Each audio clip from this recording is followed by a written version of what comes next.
Hello, I'm Mike McCulloch. Today I'd like to talk about black holes and why we might be inside one. So this calculation appeared in my first paper suggesting quantized inertia back in 2007. It's in the discussion of that paper, and normally, as you know, I modify inertia by assuming it's caused by unruh radiation and then working out what unruh waves are disallowed within the cosmic diameter. So this means that if accelerations are very low, the unruh waves are very long, so they do not fit within a cosmic diameter. So the inertial mass reduces, and this explains galaxy rotation and certain other things.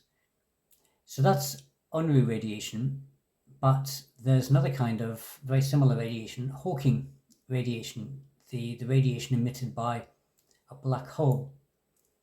So if you imagine that the cosmos that we're in is a black hole, then the cosmic horizon at the edge will be separating virtual particles, some of which will go outside of the cosmos and some will come in.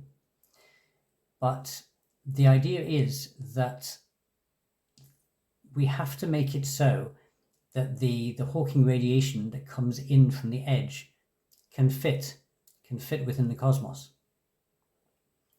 And also by conservation of energy, the radiation going out must be the same. But the important thing here is the radiation coming in to the cosmos. It must be short enough to fit. It can't be that long. So we can calculate the exact size of the cosmos and the mass of the cosmos, because that determines the Hawking wavelength that we need to make this balance true.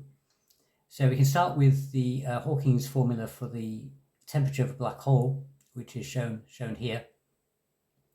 So you can see there's m in the denominator on the right hand side there. And then we need to relate this to a scale.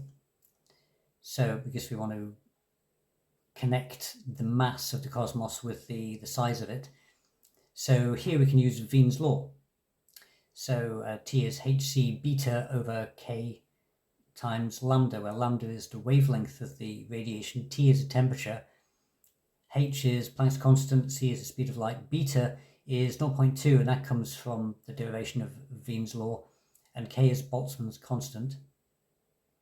So we can set these things equal to each other because they both equal the temperature, and then we can rearrange it to give the wavelength in terms of the mass, the wavelength of the Hawking radiation in terms of the mass of the cosmos. So the wavelength is 16 pi squared gm beta over c squared. And then what we need to do is make sure that the wavelength, the Hawking wavelength, the lambda here, is equal to twice the diameter of the universe, because we can have a wave that is twice the diameter can fit, because you have you can still have nodes on the edges of the sphere. So we'll set lambda here equal to 2 capital theta, where that's capital theta is the Hubble scale, and then we can rearrange to predict the mass. So the mass of the cosmos at which the Hawking radiation exactly fits within the cosmos, like the first harmonic of it. And you get this formula here. And then if you substitute known values here, so the size of the cosmos is 8.8 times 10 to the 26 meters, speed of light, we know g, we know beta, we know pi, of course, then you get that the mass is around about 10 to the power 52 or 53. And so in the paper back in 2007, I said that, okay, this must be the maximum mass for a black hole.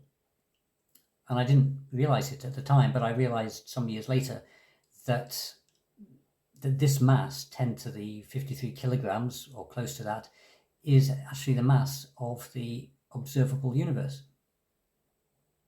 that they'd inferred by counting stars, adding them up, and other methods.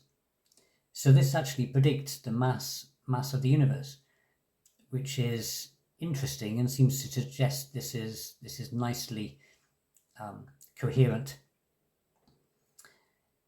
Okay, so I hope it's of great joy to you to learn that you're living inside a black hole.